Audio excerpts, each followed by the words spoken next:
All right, we're going to discuss the vertical line test. Now, instead of me writing out vertical line test, I just write it the VLT. That's just my abbreviation. It is used for graphs or pictures only. You do not use it for when you have a set of points.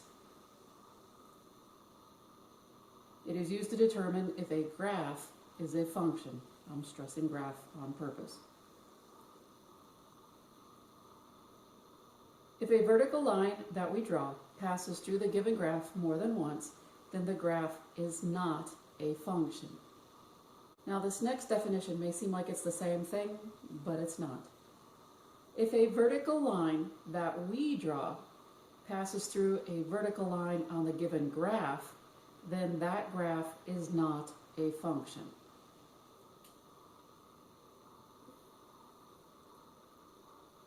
And just to make sure that nobody gets a little cute on their homework, it needs to go through the meaty portion of the graph.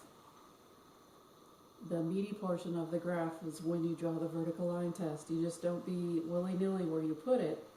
It needs to go through the meaty portion, and I will explain that. So let's look at this example. We want to know if the graph is a function. So what I mean by the meaty portion is if you draw a vertical line outside of these arrows, and of course we know that these arrows means that this graph goes on forever in both directions. If you just draw it here going, haha, I will mark you wrong. This is not the meaty portion of the graph. You need to draw it somewhere along this line that's drawn. So it doesn't matter where you draw your vertical line. It can go here. But notice, when I draw a vertical line, it touches this graph only one time. Again, I could draw my vertical line right here, and it still touches once on this line. So this is the meaty portion of the graph. This is haha funny, but that will get you wrong on the exam. The question now becomes, is it a function? And the answer is yes. It touches the graph one time, and so that's one answer.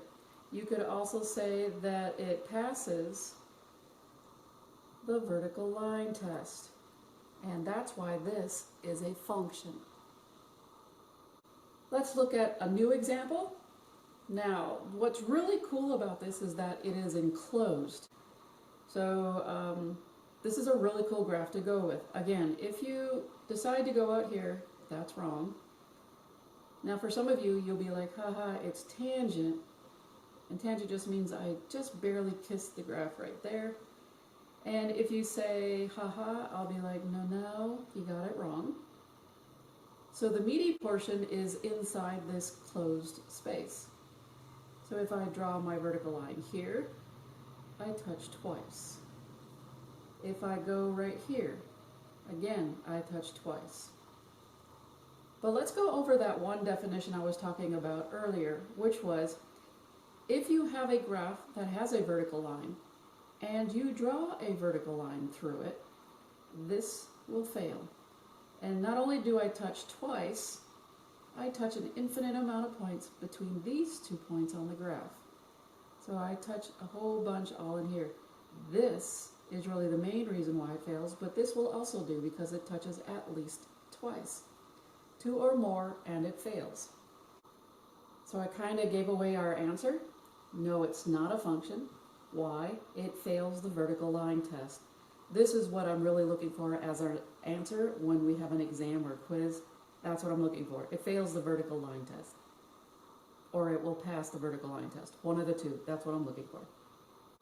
New example.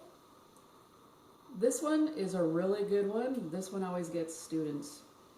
A lot of them will just draw a line right through here and go ta-da, or ta-da, or ta-da, and I'll be like, there's a vertical line on the graph.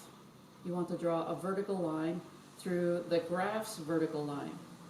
And this, of course it would. This is where we fail the vertical line test. So these lines right here, although it does look like it passes, you have to go through any vertical line on your given graph. So if I draw a vertical line through this vertical line on the graph, I'm touching still an infinite amount of points on this graph. So is this a function? No. Why?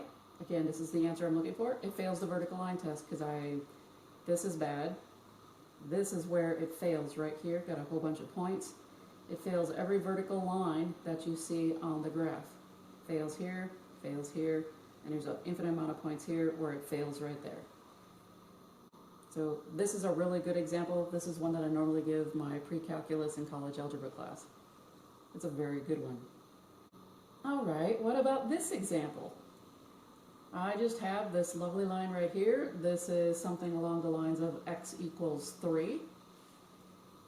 And again, don't be really cute and go, no, this does not touch at all, you know, no. This is the only graph you're given. You have to draw a vertical line through the given vertical line of the graph. And it passes through a whole bunch of bloody points. Because it touches more than one point, it touches a whole bunch of them. This is not a function. Why? It fails the vertical line test.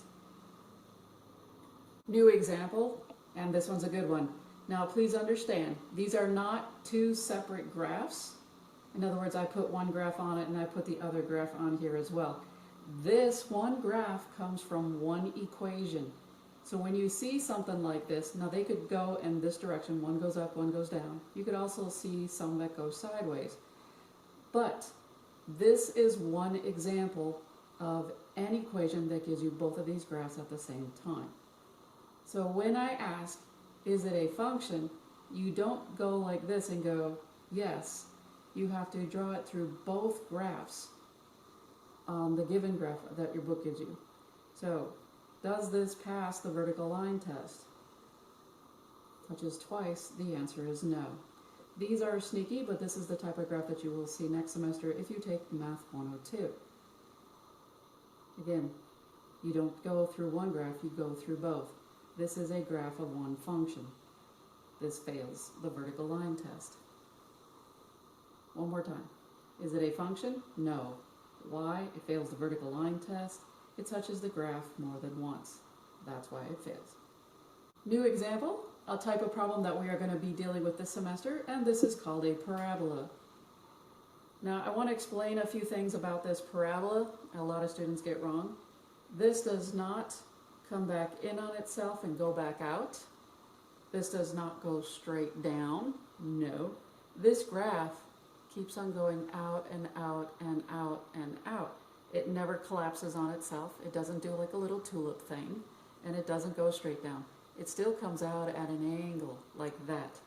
So, knowing what you know now, does it pass the vertical line test? And the answer is yes. This is called a parabola, and parabolas are, yes, a function when it's of the form y equals ax squared plus bx plus c. So, is it a function? Yes. Why? It passes the vertical line test. It touches only one time. New example. Now this looks like a circle within a circle, and in a way you're right. This is called a cardioid.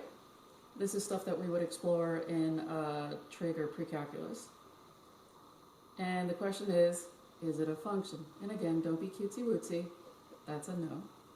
And don't go around going, I touched it one time, I kissed it right there. And I'll be like, no, you're still wrong. Minus all your points. So this is an example of an enclosed problem. In other words, there's no arrowheads on it. That's basically what I'm saying. So if I draw a vertical line inside the graph, it touches twice. I could go elsewhere. Yes, I know that you guys see it.